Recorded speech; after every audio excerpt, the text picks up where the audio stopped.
Graças e paz a todos, um bom dia ainda, né? Meus amados, só temos que agradecer a Deus por mais um dia que tem nos concedido. Agradecemos a Deus porque eu creio que se você crê também, glorifica o nome do Senhor, porque até que Ele tem nos ajudado, tem nos guardado e cuidado de nós, amém? Pois a alegria do Senhor, meus amados, é a nossa força, amém? Glória a Deus, louvado seja o nome do Senhor. Antes de eu começar essa live, vou dizer para você, compartilhe, você comentem, né? Fale aquilo que você acha. O achismo não, dentro da palavra de Deus, lógico, né? Não achismo, né? Mas dentro da palavra de Deus. O que eu vou trazer o contexto aqui, o contexto da palavra de Deus, trazer uma mensagem, e aqui eu vou fazer uma reflexão para que todos fizessem para fazer uma reflexão, que todos venham fazer uma reflexão. E bom, nós podemos tudo naquele que nos fortalece, né? Operando Deus, que impedirá. Glória a Deus, louvado seja o nome do Senhor. Uma das coisas que eu sempre falo, ninguém pode mudar, ninguém vai mudar, não tem como mudar aquilo que Deus instituiu, aquilo que Deus constituiu para ser, ninguém pode mudar, né? De todas as formas, de todas as direções. A Bíblia diz em João que tudo foi feito por Ele, e sem Ele nada foi feito que se fez. Nada teve poder de se regenerar, nada teve poder de se criar, né? Sem Ele. Quem é esse? É o Alfa, o Ômega, o princípio e o fim, que é Jesus Cristo. Mas eu quero trazer essa mensagem para você, que você compartilhe, você fale aí, comentem, por favor, comentem. Uma das coisas que eu quero deixar aqui é Romanos 12:2, que diz assim: e não vos conformeis com este mundo, mas transformai-vos pela renovação do vosso entendimento, para que experimenteis qual seja a boa e agradável e perfeita vontade de Deus. Amém? Glória a Deus, louvado seja o nome do Senhor. Outra coisa, 1 Timóteo 4, capítulo 4, versículo de 1 ao 2, eu poderia botar de 1 ao 3, depois se você quiser ler até o 3, você lê, mas vou ler de 1 até o 2, diz assim: o Espírito diz claramente que nos últimos tempos alguns apostarão da fé e seguirão espíritos enganadores e doutrinas de demônio.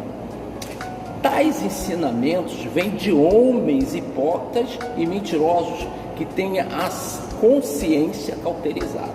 Quer dizer, já são marcados, as suas consciências são cheias de pecados, cheias de anomalias, cheias de adultério, cheias de tumores, de doenças, de coisas que são prejudiciais e não são edificáveis, não são do agrado do nosso Deus. O que eu quero levar até você neste momento, nós temos que ser transformados, né? Não pelo esse mundo, mas sim ser transformado pela renovação do nosso entendimento em Cristo Jesus, que é o cabeça, através do Espírito Santo, para que nós experimenteis o qual seja boa e agradável e perfeita vontade de Deus. Não é a nossa vontade, a boa, agradável e perfeita vontade nossa, mas é a boa e agradável e perfeita vontade de Deus. Em Romanos 12:2 diz isso. Então nós temos que buscar entendimento, nós temos que buscar a palavra, nós temos que compreender muitas coisas que estão acontecendo agora nos últimos tempos, porque verdadeiramente esses espíritos enganadores, doutrinas e demônios estão incorporados em pessoas que às vezes estão nas frentes das obras da igreja, estão dentro das igrejas infiltrados, estão fora da igreja, pessoas que vêm para destruir, porque Satanás ele se levanta contra tudo que é a favor de Deus, que é o amor, que é a bondade, que é a justiça, que é as coisas verdadeiras. Porque Satanás, desde o princípio, ele é mentiroso, ele é pecador, e Satanás, a arma de Satanás é o fruto da carne. Ele vai usar a inveja, vai usar o ciúme, vai usar a lascívia, a porfia, vai usar como se diz, o engano. Vocês estão entendendo? Então, vamos lá. O que eu quero dizer aqui, vamos encaixar isso. Hoje eu estava conversando com um amigo e falando sobre eu vou passar uma coisa que você vai entender o que está acontecendo. Muitas orações foram feitas para que não acontecesse o que aconteceu nas eleições. Após as eleições, essas coisas que estão acontecendo agora, que estão aí empracando aí nessa situação. Muitos oraram, muitos jejuaram, muitos buscaram, alguns buscaram, oraram e tal. Só que existe uma coisa, eu falei para ele assim, eu disse para ele, olha só, você sabia que tudo está acontecendo é permissividade de Deus? Eu vou te falar por que é permissividade de Deus.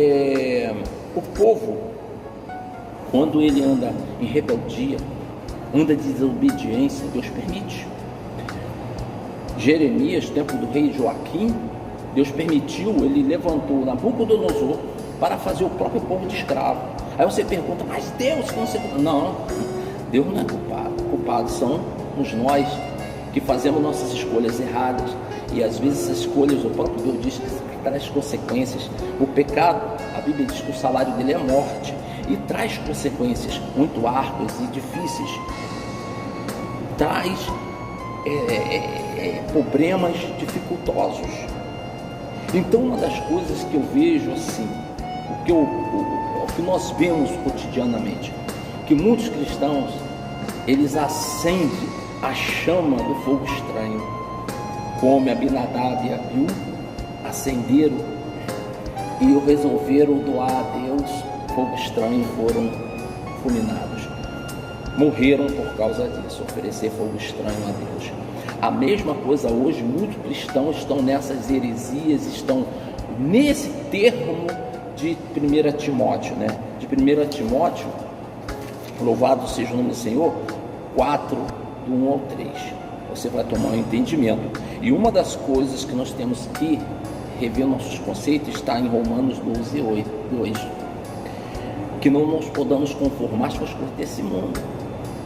São perecíveis, são coisas erradas, heresias. E o que está acontecendo? Nesse termo de tempo, em vez de a igreja ganhar o mundo tem ganhado a igreja. Porque o mundo tem entrado na igreja, tem que ter igreja em vez de avançar, né? Avançar com a renovação do entendimento das coisas de Deus, espirituais do Senhor que vem do céu. Não, o mundo se encaixou dentro da igreja. E nós vemos o que nós estamos passando nesse momento, esses problemas todos. E quando eu vejo coisas que às vezes a gente fica triste, infelizmente, isso tem sido diariamente muito acontecendo dessa forma, os próprios crentes, eles têm a ideologia de chamar e acender fogo estranho. Você sabia disso? Chamar a atenção com fogo estranho, adorando deuses pagãos e muitas vezes continuando com seus cultos pagãos, adorando coisas que não vêm do agrado de Deus, porque o único que tem que ser adorado é o Senhor, é o Rei dos Reis, o grande Al, é o Deus Yahvé, Yoshua, HaMashiach. Que você possa guardar isso no teu coração, porque virão tempos difíceis e Deus está tratando a igreja, está verdadeiramente cuidando da igreja, tratando dessa forma. E o tratamento de Deus é árduo, é o deserto. Então, quem tem ouvido, ouça com espíritos das igrejas, que você possa guardar essa mensagem, o que está acontecendo, porque eu estou vendo isso, eu não estou falando coisa por coisa não. Eu trabalho aqui e às vezes eu ouvi, né, cristão, pessoas de igreja, ornamentados e verdadeiramente falam de Jesus, mas verdadeiramente dizem que vivem, mas estão mortos. Infelizmente isso acontece, né? Nós vemos homens de gravata terno falando de Deus, até da igreja, mas simplesmente nós vemos pelo lado espiritual, são lobos, né? Em pele de ovelha. Então são muitas coisas que têm acontecido, e isso que está acontecendo está aqui nos últimos tempos, tá? Está em 1 Timóteo, capítulo, né? Acho que é capítulo 4, capítulo 4, de 1 ao 3, você vai entender o que estou falando. E a Bíblia diz que muito nesses tempos agora já vinha acontecendo. Criariam comichão nos ouvidos, deixariam a sã doutrina de Deus para trás. É careta, é quadrada. E amontoariam para si esses homens que estão aqui em 1 Timóteo 4, de 1 a 3. Homens, quando fala de homens, hoje tem pastor, tem líderes, tem mulheres que ensinam essas coisas. e amontoarão para si esses, sabe o que é? Esses aí que não façam vontade de Deus, mas sim